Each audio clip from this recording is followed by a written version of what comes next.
But once I started loading up the pack, I realized it wasn't tiny. It was a perfect size for 3 days worth of food, extra changes of clothes, and many other survival items. I'm the Elven Archer.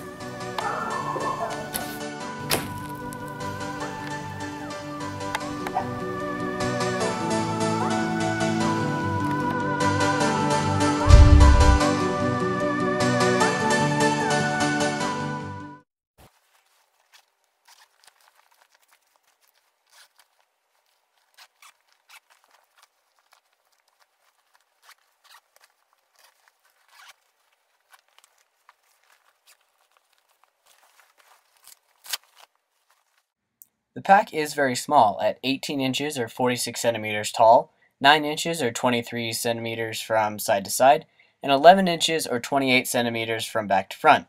It's 1,365 cubic inches or 22 liters in capacity. So let's talk about a few things I like and dislike about the pack. We'll go through dislike first because I want to get that through. I don't like bashing stuff. So the first thing I don't like, this V-strap. Now it looks very good aesthetically. It looks really nice, and it keeps the top of the pack compressed when it's not totally full. But when the pack is full like it is now, there's an unnecessary amount of tension on the top and on the bottom, which decreases the amount of stuff I can put into the bottom. Now, this could easily be remedied if they had just given you 4 to 6 inches of extra strap here. And then you could even use this to put stuff on the top, like a bivy bag.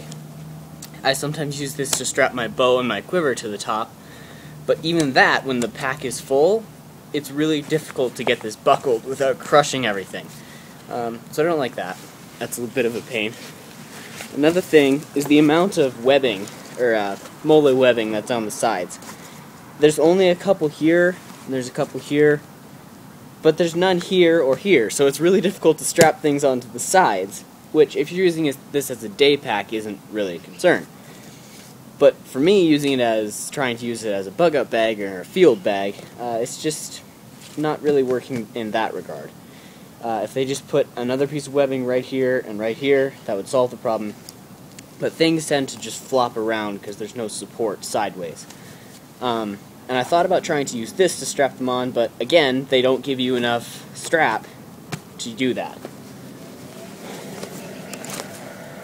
Overall, the straps could just be longer, is one of the main thing. I'm not sure what these Velcro are for. I assume they're for those rip-away med pouches, but I think those med pouches come with a piece of Velcro that fits on.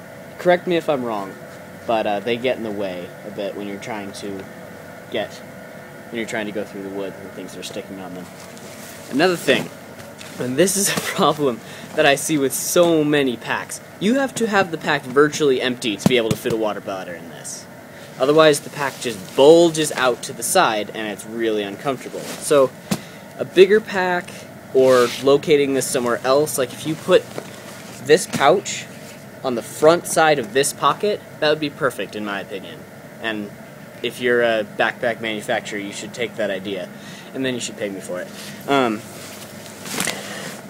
Overall, though, I like the pack, so let's go down to some pros.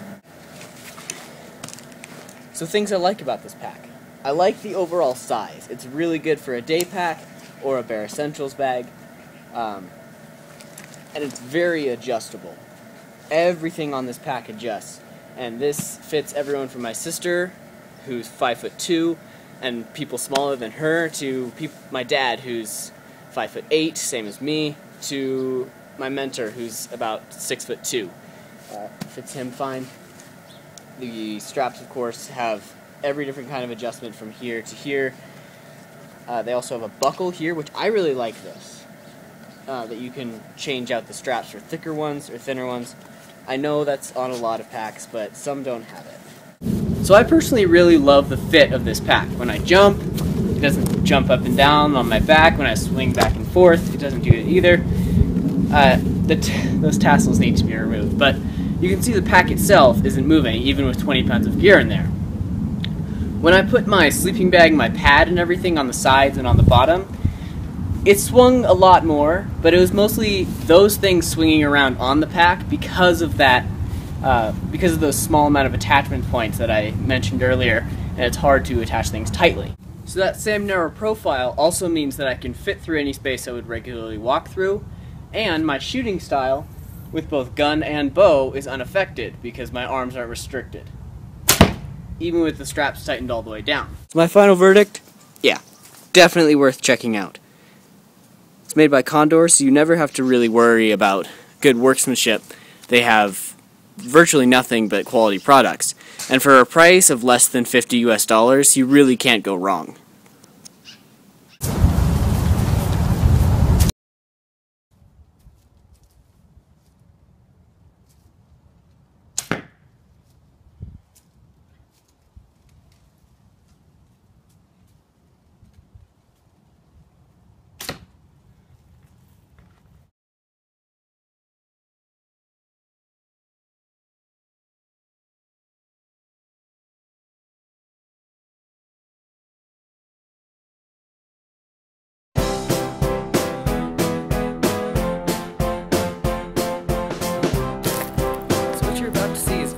Footage. I was like 12, and this was really cool stuff for me. This was before I knew